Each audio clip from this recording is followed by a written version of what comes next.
superstar has been making the apology tour, seems to be in a different headspace now. Yesterday on Instagram, he posted an apology to Ben Roethlisberger, his former quarterback. Said, I never realized how good I had it, got caught up in my emotions with everyone coming after me. I really apologize for my actions. Sincerely, man, it's never been another connection like what we done in the past decade. I appreciate you. Sincerely, AB. You know, Kenny, his words sound good.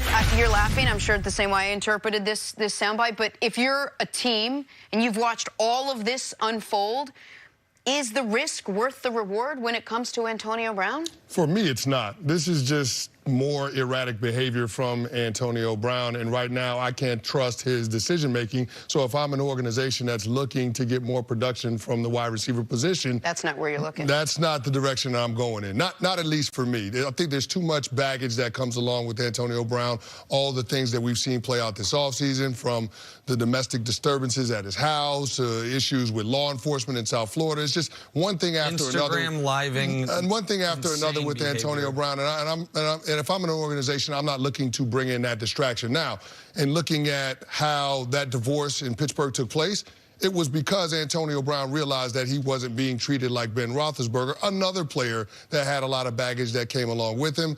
And in looking at it, yeah, AB didn't know how good he had it. That 6-year stretch that he and Big Ben put together is arguably the best 6-year stretch of any wide receiver in the history of our game. So when you're playing with a future Hall of Fame quarterback, yeah, that's a good situation to be in. Grass is not necessarily greener on the other side, but AB wanted to get a new contract, more guaranteed money. He got that in Oakland, and then he found a way to talk himself out of that situation as well. But, I mean, the apology does nothing for me in terms of repairing his image and getting him on the fast track back into the NFL. I thought his last shot was going to be with the New England Patriots, and I still stand by that.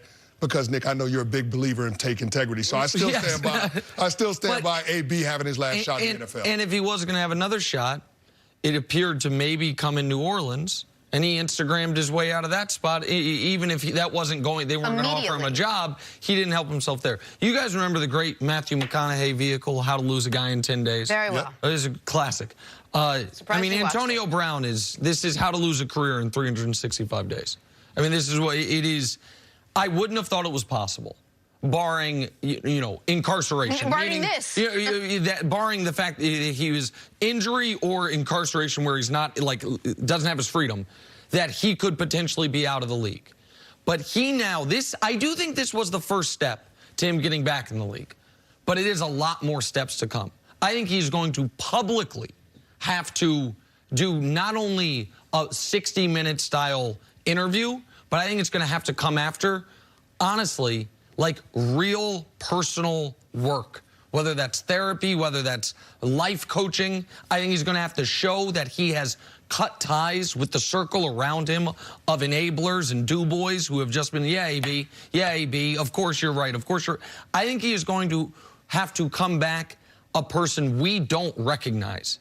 Because right now, people do, when you say Antonio Brown, you do not think of the amazing catches. You do not think of the 1,500-yard seasons. You do not think of the Hall of Fame production. You do not think of the guy that I said was en route to arguably becoming the greatest football player under 6 feet tall ever.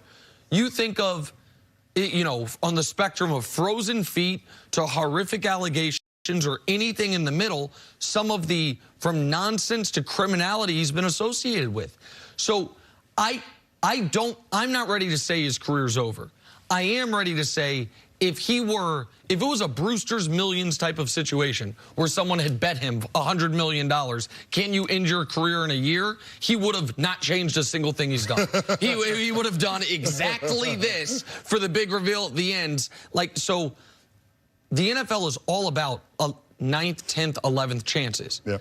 But he might have played himself out of it, which is shocking to me because I don't think anyone disputes if he had to play a football game today, he's a top 5 receiver in football. Everybody would agree. We saw that in the one game with New England. One game in New England. And he still is looking for a home. And I don't know if he's ready to do the real personal accountability necessary. Maybe the court will force him to. And maybe that'll be helpful for him. Because I do think, and I don't say this lightly, he's someone that needs help.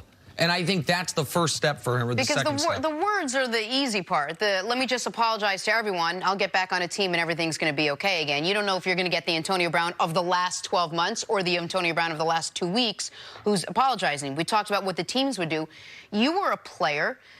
Is it different when you look at a guy like Antonio Brown? Would you want a guy like that in your locker room? Or at this point, does it really only matter what he does on the field? Well, it just depends on where he's at mentally and emotionally. I think those are the things that you're looking at with Antonio Brown. The physical aspects of it have never been a question. But for me, it's about, is he surrounding himself with the right people in order to make good decisions? Right now, the answer because is no. right now the answer is no, and if he could do it on his own, he would have done it by now. So for me, I need him to have a rabbi, somebody to publicly come and wrap their arms around him, somebody that has credibility in NFL circles, similar to what we saw Tony Dungy do for Michael Vick and him coming out of prison. I think it's going to take somebody like that, you know, coming into his life and being able to provide him a path to get his life back on track. And then his career becomes secondary. But for me, it's about seeing Antonio Brown make the necessary steps to make good life choices, because right now he's not doing it. I think it's going to have to be done by a judge, honest to God. I think that court case he's dealing with right now, I think if they have some court-ordered personal work that he has to do to go along with community service, I think something that he has to do that is not his choice, that flips a switch for him, is his best hope. We talk about guys being enabled, guys sometimes being their own worst enemy or their talent. I think that has clearly happened with Antonio Brown. I do not think he will do it on his own, and I think he's got enough money that if and when he were to run out of money, it would be years down the road to where sometimes that's the moment where people realize I got to get my act together. By then his career would be over. I think because the people around him are too often, it would appear from reports, financially dependent on him. So they are not looking him in the eye and saying, Antonio, you're blowing everything. You were homeless, you were a 6th-round pick, you know, mid-major school, to a no-doubt Hall of Famer, and in 365 days, it's all gone. That has not been enough of a realization for him. I think someone's going to have to make him realize it. I don't know if that person's there yet. It's such a sad situation for a guy who has so much talent on the field. Have Tom sign an extension prior to free agency. You're now at he's reached the finish line. Now he just has to wait for the clock to expire, and he will get to visit other teams. He will get to see how other teams do things, have other coaches, have other owners woo him, have other teams put in front of him 3 years. $100 million. I think that contract might be out there for Tom Brady, even if the last year is more of a dummy year. The only way I believe, Canty, the New England Patriots prevent Tom Brady from reaching free agency is if they do what they could have done 9 months ago to prevent this from ever happening, which is not offer him a contract extension, offer him a multi-year contract extension with guarantees attached past the first year, so Tom Brady knows I'm not going to be back in this same position again next year. I don't think the Patriots are ready to do that. I think they more want the rest of the market to set the market for Tom Brady. And so, yeah, I don't expect that we're going to hear Tom Brady and the Patriots have agreed to a deal prior to free agency, because if that was going to happen, it would have happened prior to this past season. Well, if they don't agree to a deal before free agency starts, then there's a $13.5 million cap charge that hits because they amortized the signing bonus that they gave him on the last deal. So it's a situation, if they don't get something done, then Tom Brady's not coming back to New England, because you can't have $13.5 million on your cap and then turn around and pay him market value or pay him anything close to what other teams are going to be looking to offer him, because you only have $29 million in cap space to start with. So to me, this has got to heat up sooner rather than later, just because the New England Patriots have got to form a plan on how they're going to deal with their quarterback situation going into 2020. They need to know if Tom Brady's going to be around. And if he's not, they need to move on to their contingency. So I don't think this is going to drag out to the legal tampering period that starts on March 16th, because Bill Belichick needs answers sooner rather than later. Well, we keep waiting for them to make a decision, but maybe we're just missing the tea leaves. We're not reading the tea leaves here. Maybe they are sort of making a decision by not approaching him. Am I right? Well, that they would rather Brady break up with them than him have to officially break up with him. Maybe they are sort of making that decision. I think that they would.